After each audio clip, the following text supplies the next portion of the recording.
네, 안녕하세요. 11월 28일 금요일 새벽기도 시작하겠습니다. 기도하겠습니다. 은혜로우신 우리 아버지, 복되고 은혜로운 새하루 허락해 주신 것을 감사합니다. 오늘도 하나님께 영광 돌리는 하루가 되기를 원합니다. 세월이 참으로 빨리 지나갑니다. 하나님 아버지, 이 세월을 아버지 값있게 뜻있게 사용할 수 있도록 은혜 베풀어 주옵소서. 아버지, 오늘도 주님 앞에 영광 돌리는 귀한 하루가 되기를 원합니다. 우리 당면한 모든 문제들, 간구하는 제목들 주님이여 들어응답하여 주옵소서. 아버지 역사하여 주옵소서. 응답하여 주시옵소서. 아버지 나라와 민족을 위해서 기도합니다. 긍휼을 베풀어 주시옵소서. 연약한 성도들 긍휼을 베풀어 주시옵소서. 치료의 광선을 바라시사 깨끗이 나음을 얻게 하여 주옵소서. 오늘 한날도 주님 앞에 의탁하며 예수님의 이름으로 기도드리옵나이다. 아멘. 네, 찬송가 370장입니다. 주 안에 있는 나에게 당근심이 있으라 십자가 밑에 나아가 내 짐을 풀었네. 370장 예전 찬송가는 455장입니다.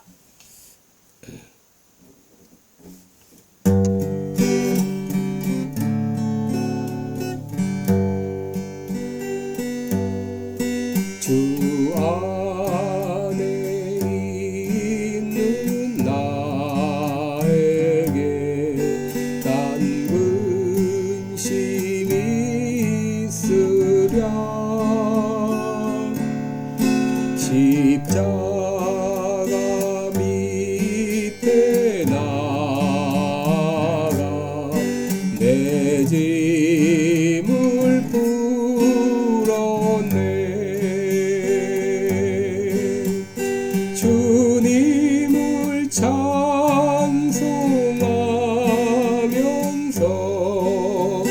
할렐루야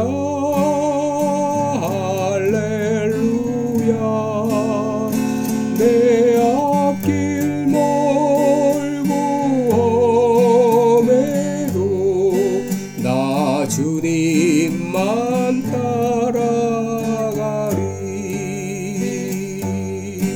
그 두려움이 변하여 내 기도 되었고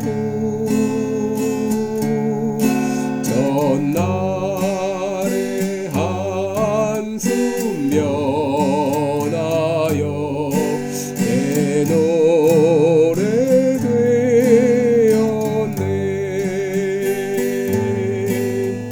주님을 찬송하면서 할렐루야 할렐루야 내 앞길 멀고 험해도 나 주님만 따라가리. 내 주는 자비하셔서 늘 함께 계시고 내 궁핍 파물하시고 늘 채워주시네.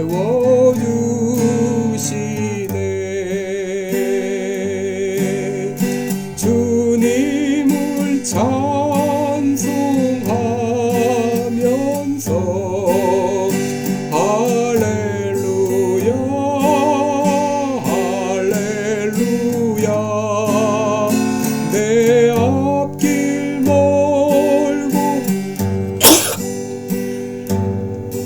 나 주님만 따라가리. 내 주와 맺은 언약은 영불변하시니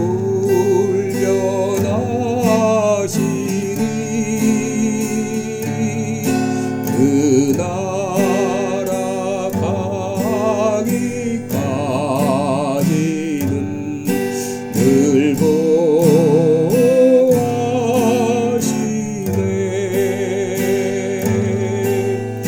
주님을 찬송하면서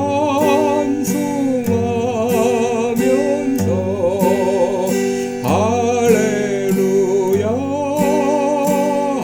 할렐루야. 내 앞길 멀고 험해도 나 주님만 따라가리.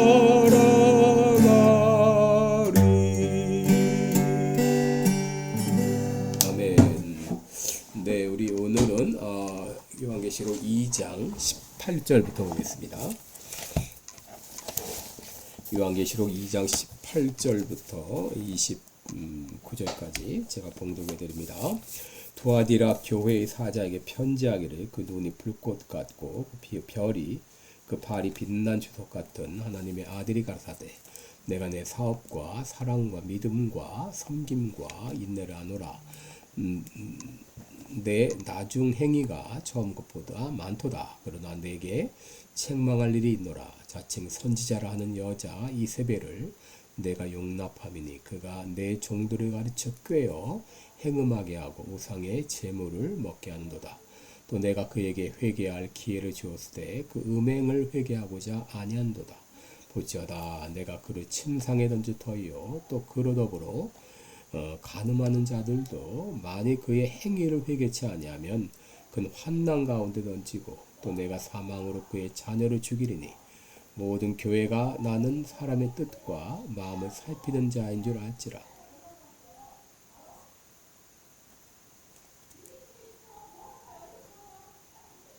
내가 너희 각 사람의 행위대로 갚아주리라. 두아디라에 남아있어 이 교훈을 받지 아니하고 소위 사단의 깊은 것을 알지 못한 너희에게 말하노니 다른 짐으로 너에게 지울 것이 없노라. 다만 너에게 있는 것을 내가 올 때까지 굳게 잡으라. 이기는 자는 끝까지 내 일을 지키는 그에게 만국을 다스리는 권세를 주리니 그가 철장을 가지고 저희를 다스려 질그를 깨뜨리는 것과 같이 하리라. 나는 내 아버지께 받은 것이 그러하니라. 내가 또 그에게 새벽별을 주리라. 귀 있는 자는 성령이 교회들에게 하시는 말씀을 들을지어다. 아멘. 네, 우리 오늘은 믿음이냐 사업이냐 이런 제목으로 함께 말씀을 나누겠습니다. 여러분 젊은 여성 그리스도인이 있는데 그는 백화점에서 일하고 있는데 주일에도 근무를 해야 되기 때문에 주일 예배 참석하지 못할 때가 많습니다. 일을 안 하면서 살 수도 없고 일을 하자니 주일에도 일을 해야 하고. 여러분 이 여성의 경우 어떻게 해야 될까요? 오늘 본문에서 이 본문에 대한 주님의 말씀을 들을 수 있습니다. 오늘 본문은 소아시아 교회 중 네 번째 교회 두아디라 교회에 주신 하나님의 말씀입니다. 여러분 두아디라는 어디인가? 두아디라는 헤르무스 강과 칼커스 강이 만나는 유역에 있는데 이 비잔툼에서 서머나로 이어진 넓은 도로가 있었고 이곳을 경유해서 버가모에서 배를 타고 배를 통해 시리아로 가는 무역 항로가 있는 교통의 요지였습니다. 두아디라가 발전하게 된 것은 당시 이 두아디라가 버가모의 관문 도시가 되면서부터였습니다. 이 두아디라의 기능은 적의 공격을 받았을 때 수도 버가모가 방어 태세를 가질 때까지 적의 공격을 지연시키는 그런 역할이었습니다. 그런데 로마의 평화가 도래하자 두아디라의 군사적 목적은 사라지고 대신 상공업이 발전하게 됐습니다. 이곳은 양모 산업의 중심지였고 염색 산업으로도 유명했습니다. 이 밖에 가죽과 도기와 제빵과 청동 등의 산업이 발전했습니다. 여러분 사도행전 16장 14절을 보면 자주장사 루디아가 나옵니다. 이 자주장사란 보랏빛 옷감을 파는 장사인데 당시 이는 엄청나게 비싼 물건이었습니다. 왜냐하면 당시 염색이 쉽지 않았기 때문이죠. 염색을 하려면 염료가 있어야 되는데 염료를 얻기가 쉽지가 않았습니다. 당시 염료를 얻는 두 가지 방법이 있는데 첫째는 인근에 퍼져 있는 꼭두선이 뿌리에서 염료를 얻었고 둘째는 뮤렉스라고 하는 작은 조개에서 얻었습니다. 여러분 쉘이라는 석유회사의 원래 이름이 뮤렉스였는데 처음에는 장식용 조개를 수입해 팔던 회사였습니다. 그러다 원유 수송 사업을 하면서 이름을 시얼로 바꿨는데, 여러분 이 작은 조개에서 자주색 염료가 소량 추출되었습니다. 그러니 이 자줏빛 그 옷감이 얼마나 비쌌겠습니까? 보통 1파운드 염료를 사려면 노동자 월급 3년치가 필요했다고 하는데, 바로 이 두아디라 이곳에 교회가 세워졌습니다. 이곳에 교회가 어떻게 세워졌을까?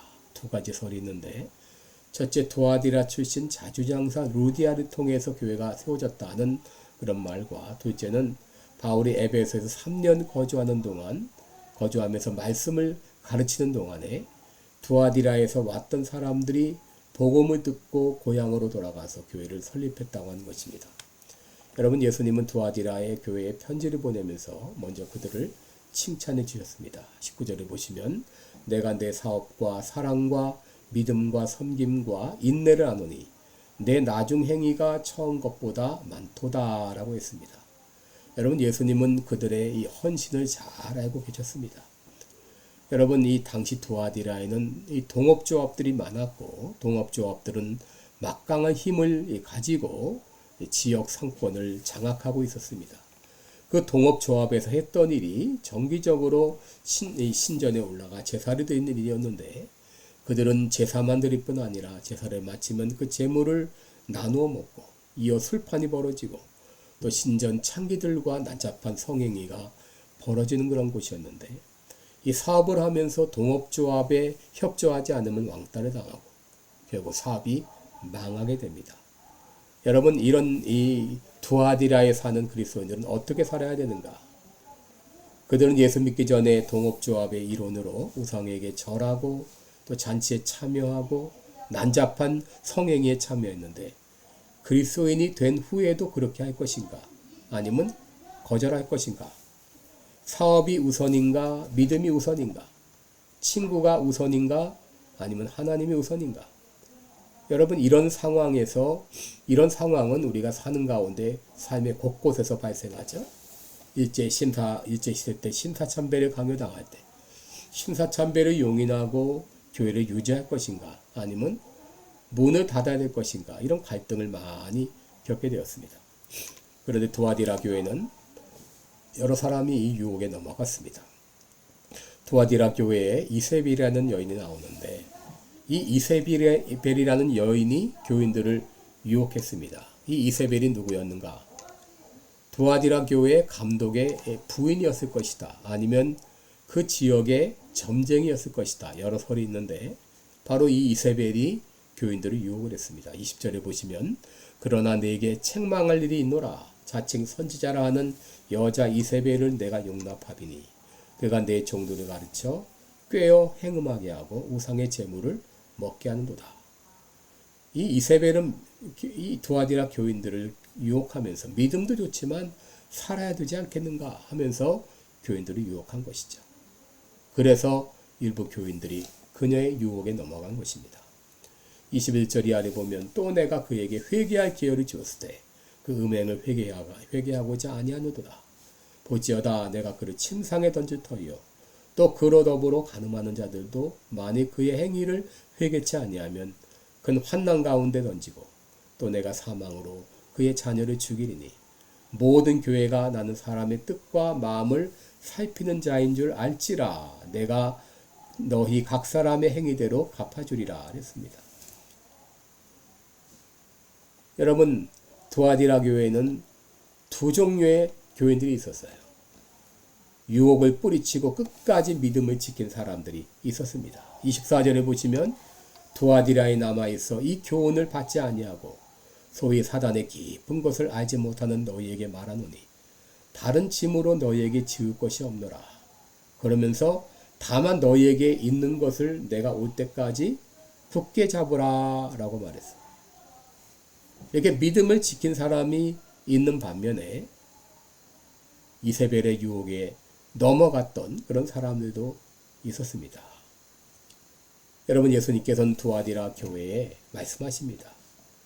다만 너에게 있는 것을 내가 올 때까지 굳게 잡으라. 다만은 오직이죠. 오직 너에게 있는 것을 내가 올 때까지 굳게 잡으라. 이런 유혹에도 흔들리지 말고 믿음을 지키라고 하는 것입니다.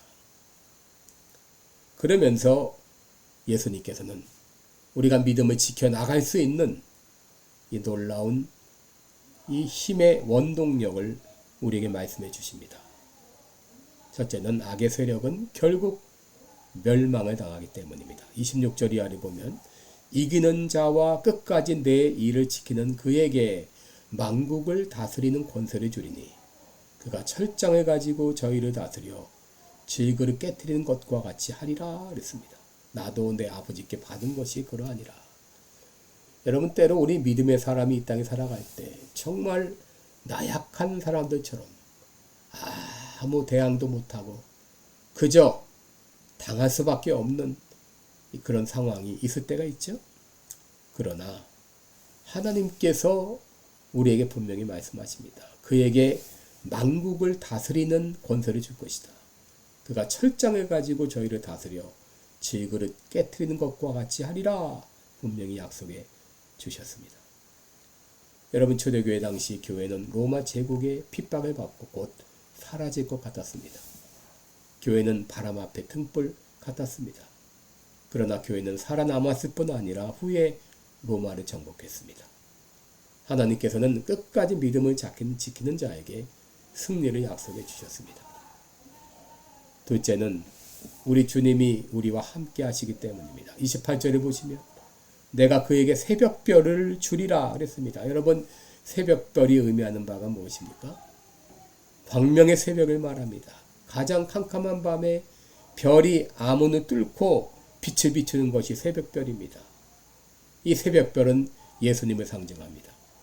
요한계시록 22장 16절에 예수님은 내가 광명한 새벽별이다 라고 하셨어요.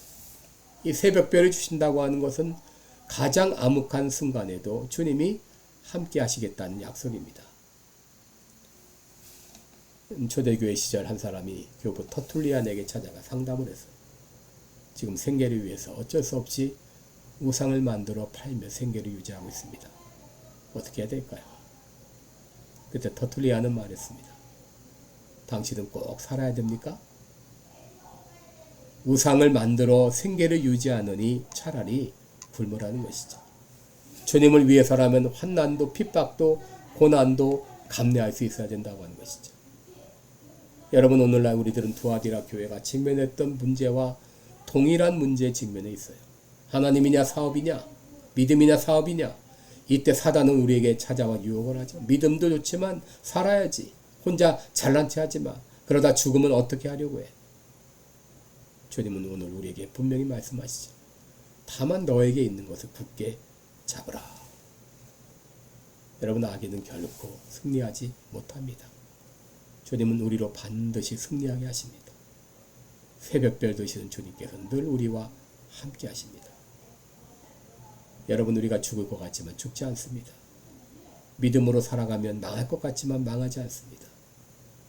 여러분, 믿음의 선택을 하며 나아가면 하나님이 반드시 살려주시고 길을 열어주십니다.